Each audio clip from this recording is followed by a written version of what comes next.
Hi friends, എല്ലാവർക്കും online ക്ലാസ്സിലേക്ക് സ്വാഗതം. നമ്മൾ ഡിസ്കസ് ചെയ്യുന്നത് 6ാം ക്ലാസ്സിലെ കേരള പാഠാവലിയുമായി ബന്ധപ്പെട്ട ഇമ്പോർട്ടൻറ്റ് ചോദ്യോത്തരങ്ങളാണ്. ആദ്യത്തേത് ഒരു അഭിപ്രായക്കുറിപ്പ് എഴുതാനാണ്. മനുഷ്യൻ പ്രകൃതിയോട് കൂടുതൽ ഉത്തരവാദിത്തത്തോടെ പെരുമാറാൻ ശാസ്ത്രം എങ്ങനെ സഹായിക്കണം? നിങ്ങളുടെ സ്വന്തം അഭിപ്രായം എഴുതാനാണ്. ശാസ്ത്രം മനുഷ്യൻ്റെ ജീവിതം സുഖകരമാക്കുന്നതിനൊപ്പം തന്നെ പ്രകൃതിയോടുള്ള ഉത്തരവാദിത്ത ബോധം വളർത്താനും സഹായിക്കേണ്ടതാണ്. പ്രകൃതിയെ കീഴടക്കാനുള്ള ആയുധമായല്ല, അതിനെ സംരക്ഷിക്കാനുള്ള ഉപകരണമായാണ് ശാസ്ത്രം ഉപയോഗിക്കപ്പെടേണ്ടത്. പരിസ്ഥിതി മലിനീകരണം, കാലാവസ്ഥാ മാറ്റം, വനനശീകരണം തുടങ്ങിയ പ്രശ്നങ്ങൾക്ക് ശാസ്ത്ര സഹായത്തോടെ പരിഹാരങ്ങൾ കണ്ടെത്താൻ മനുഷ്യന് കഴിയണം. പുനരുപയോഗിക്കാവുന്ന ഊർജ സ്രോതസ്സുകൾ, മഴവെള്ള സംഭരണം, മാലിന്യ സംസ്കരണം തുടങ്ങിയ മേഖലയിൽ ശാസ്ത്രത്തിൻ്റെ പ്രയോഗം പ്രകൃതിയോടുള്ള സൗഹൃദം വളർത്തുന്നു.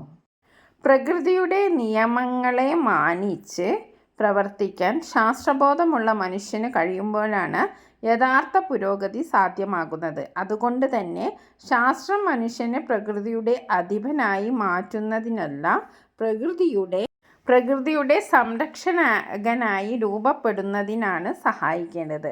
മനുഷ്യനും പ്രകൃതിയും തമ്മിലുള്ള ഈ സന്തുലിത ബന്ധമാണ് ഭാവിയുടെ ലോകത്തെ രക്ഷപ്പെടുത്തുന്നത്. ഇനി അടുത്ത ചോദ്യം നോക്കാം. കഥാപാത്ര നിരൂപണം തയ്യാറാക്കാനാണ്.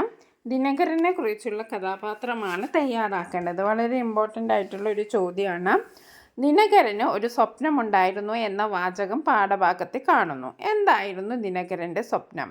മണ്ണിൽ പണിയെടുക്കുമ്പോഴും ദിനകരൻ സത്യം തേടിയതും എപ്പോഴും സമാധാനം നിലനിൽക്കണമെന്ന് അവൻ മോഹിച്ചതും എന്നിവ അടിസ്ഥാനമാക്കി ദിനകരൻ്റെ കഥാപാത്ര നിരൂപണം തയ്യാറാക്കുക. ദിനകരൻ എന്ന കഥാപാത്രം മനുഷ്യനും പ്രകൃതിയും തമ്മിലുള്ള ആഴമുള്ള ബന്ധത്തിൻ്റെ പ്രതീകമാണ്. പുറം ലോകത്തിൻ്റെ അതിവേഗമായ മാറ്റങ്ങൾക്കിടയിലും ചതുപ്പും വയലും വെള്ളവും നിറഞ്ഞ സ്വന്തം ദേശത്ത് സമാധാനത്തോടെ ജീവിക്കണമെന്ന സ്വപ്നം ദിനകരനുണ്ട്. കൃഷി, മീൻപിടുത്തം, കക്കവാരൽ എന്നിവയിലൂടെ പ്രകൃതിയോടൊപ്പം ചേർന്ന് ജീവിക്കുകയാണ് അവൻ്റെ ആഗ്രഹം. അവൻ വെറും കൃഷിക്കാരനല്ല, മണ്ണിൻ്റെയും വെള്ളത്തിൻ്റെയും ഭാഷ മനസ്സിലാക്കുന്ന ഒരാളാണ്. മണ്ണിൽ പണിയെടുക്കുമ്പോൾ ദിനകരൻ സത്യം തേടുന്നു. വിത്ത് മുളയ്ക്കാൻ മണ്ണും വെള്ളവും വെയിലും വിയർപ്പും ആവശ്യമാണ് എന്ന് ലളിതമായ സത്യം അവൻ തിരിച്ചറിഞ്ഞിരിക്കുന്നു.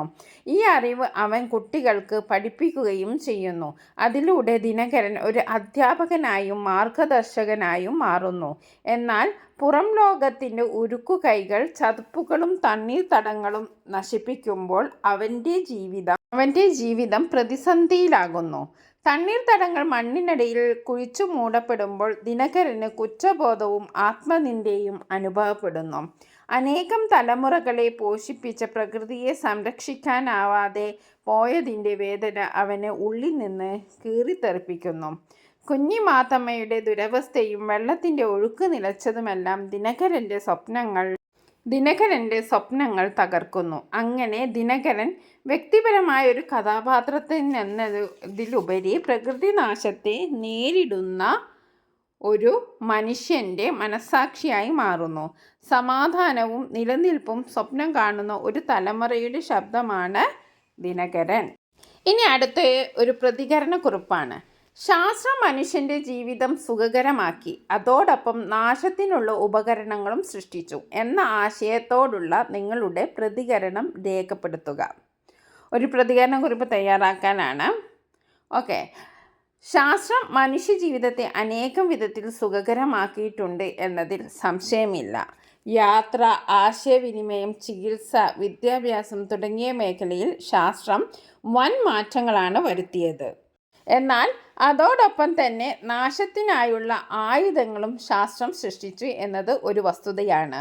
നെഹ്റു പറയുന്നത് പോലെ ഇത് ശാസ്ത്രത്തിൻ്റെ തെറ്റല്ല, മനുഷ്യൻ്റെ ദുരുപയോഗമാണ്. പ്രകൃതിയെ നിയന്ത്രിക്കാനുള്ള ശക്തി നേടിയ മനുഷ്യൻ സ്വയം നിയന്ത്രിക്കാൻ പഠിച്ചിട്ടില്ലെങ്കിൽ ശാസ്ത്രം അപകടകരമാകും. അതിനാൽ ശാസ്ത്രത്തെ മനുഷ്യൻ്റെ നന്മയ്ക്കായി ഉപയോഗിക്കാനുള്ള ഉത്തരവാദിത്തം മനുഷ്യനിലാണുള്ളത്. നൈതിക ബോധവും മാനവികതയും ചേർന്നാൽ മാത്രമേ ശാസ്ത്രം യഥാർത്ഥ പുരോഗതിക്ക് വഴിയൊരുക്കൂ. ഇനി നമുക്ക് കുറച്ച് ചോദ്യോത്തരങ്ങൾ നോക്കാം. ശാസ്ത്രം മുന്നേറുന്നു എന്ന പാഠഭാഗവുമായി ബന്ധപ്പെട്ട കുറച്ച് മൾട്ടിപ്പിൾ ചോയ്സ് ചോദ്യോത്തരങ്ങളാണ്. അത് പാഠഭാഗത്തെ കൂടുതൽ അറിയാൻ നിങ്ങളെ സഹായിക്കും. ആദ്യത്തെ ചോദ്യം ഇതാണ്: ജിജ്ഞാസ എന്ന പദത്തിൻ്റെ അർത്ഥം എന്ത്? 1 ഭയം, രണ്ടാമത്തേത് അന്വേഷിക്കാനുള്ള ആഗ്രഹം, 3 അറിവില്ലായ്മ, 4 സംശയം. അപ്പോൾ ജിജ്ഞാസ എന്ന വാക്കിൻ്റെ അർത്ഥം എന്താണ്? അറിയാനുള്ള ആഗ്രഹം അല്ലെങ്കിൽ അന്വേഷിക്കാനുള്ള ആഗ്രഹം. ഓപ്ഷൻ ബി ആണ് ശരിയായ ഉത്തരം. അപ്പം ജിജ്ഞാസ എന്ന പദത്തിൻ്റെ അർത്ഥം അന്വേഷിക്കാനുള്ള ആഗ്രഹം അല്ലെങ്കിൽ അറിയാനുള്ള ആഗ്രഹം എന്നാണ് അർത്ഥം. അടുത്ത ചോദ്യം ഇതാണ്: നിരവസാനമായ ഘോഷയാത്ര എന്ന പ്രയോഗം പാഠഭാഗത്തിൽ സൂചിപ്പിക്കുന്നത് എന്താണ്? യുദ്ധങ്ങളുടെ തുടർച്ച, കണ്ടുപിടുത്തങ്ങളുടെ അവസാനമില്ലാത്ത പുരോഗതി, ജനകീയ സമരങ്ങൾ, പ്രകൃതി ദുരന്തങ്ങൾ.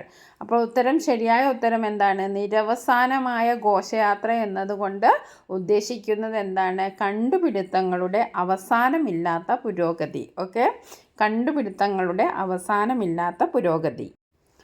അടുത്ത ചോദ്യം: പ്രകൃതിയെ ആജ്ഞാപിക്കാനുള്ള ശക്തി നേടിയ മനുഷ്യൻ സ്വയം ആജ്ഞാപിക്കാൻ അറിയില്ല എന്ന ആശയം സൂചിപ്പിക്കുന്നത് എന്താണ്? പ്രകൃതിയെ ആജ്ഞാപിക്കാനുള്ള ശക്തി നേടിയ മനുഷ്യൻ സ്വയം ആജ്ഞാപിക്കാൻ അറിയില്ല എന്നതുകൊണ്ട് ഉദ്ദേശിക്കുന്നത് എന്ത്?